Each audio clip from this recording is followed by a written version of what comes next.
Problem is that in a lot of coaching and therapy and change and organizational change and team coaching and what have you, what we do is we discuss the interaction with the conflict.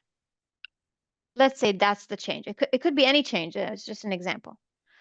We discuss the interaction with the conflict. We say, well, why don't you react differently this way? So when conflict comes along, let's practice you saying more firmly what you think, or let's practice being more vulnerable, or let's practice setting boundaries, or let's whatever. But that's between me and the actual situation that's outside of me. What advanced applied neuroscience is saying is, yes, that's all great. Those are good tips, good tools. But what about my interaction with the way, with how I'm responding to my emotional discomfort? Are we looking at that? Are we changing the way that I interact with my emotional discomfort? So to give you another example, let's say that whenever I feel discomfort, I become very judgmental of myself. I judge myself. I'm very critical of myself. I measure myself against very high standards. Let's just imagine that that's my reaction. Every time I feel this emotional discomfort, or very often anyway, it's one of my patterns, I shift into this mode of, of evaluating myself in reference to external standards. How would effective people do this? How, like, or what was I taught, or what am I supposed to, or what should I, or how ideally should I behave? All those kinds of self-measurements. If that's my reaction, that means that I can also quickly shift into shame and guilt and being disappointed with myself. That whole packet. That's my reaction to my own emotional discomfort. In most cases, people are going to automatically skip that. So let's say I have committed to delivering a certain presentation and I didn't take enough time to prepare, and I don't know, when I delivered it, it wasn't that great. Now I'm going to say, okay, I feel this emotional discomfort. I can recognize that not giving a good presentation makes me feel judgmental, and I can feel that doesn't feel good. My immediate next step is going to be, I didn't prepare, I should prepare, why didn't I prepare? So I leap over what I'm feeling inside towards my own emotional discomfort. My pattern of interacting with my own emotional discomfort, I'm skipping over it.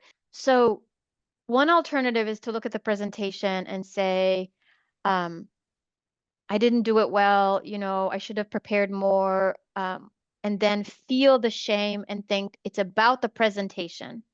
You actually think it's about not preparing for the presentation. Another approach is to say, my patterns of interacting with my own emotional discomfort are being activated. I am becoming self-judgmental. I'm inflicting, unpleasant emotions on myself as a pattern to hold myself accountable. How about I change that? How about I change how I interact with my own emotional discomfort? The fact that you don't feel comfortable with presentations not being to the level you want them to be is a great motivator. We don't want you to not feel uncomfortable anymore. Feeling uncomfortable is celebrated, right? It's how you react to that internal discomfort that can be very dysfunctional and hurtful and blocking. So in the future, since meaning you would have effective response patterns to your emotional discomfort, you would feel the emotional discomfort and go like, oh, you know what? I don't like that I didn't prepare enough.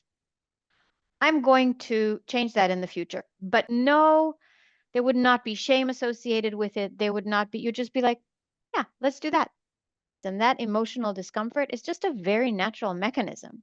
It's just like the language of our subconscious saying things.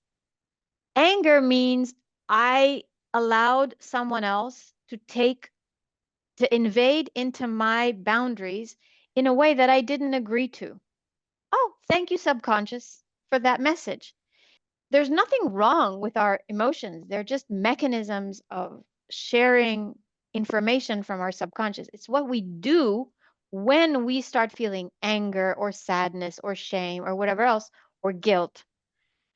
Rather than just take that information and become curious or use it in a way that helps us, we now have all these other patterns in response to the anger, in response to the shame. Anger in itself is not a bad thing. It's just an emotion. So all of that, the emotional world, we're going to consider it within internal resistance, just our feelings, just our experiences, right? But what we do with it and how we respond to it internally, this is even before I say anything outside, how I interact with my anger inside me. Do I now start festering? Do I now jump to conclusions about you did this and you shouldn't have done that? What do I do when this bubbles up to the surface, this feeling or this experience or this visceral message that I'm getting from my subconscious? How do I interact with it? That's external resistance. If I become reflective and curious and open, then I don't have external resistance.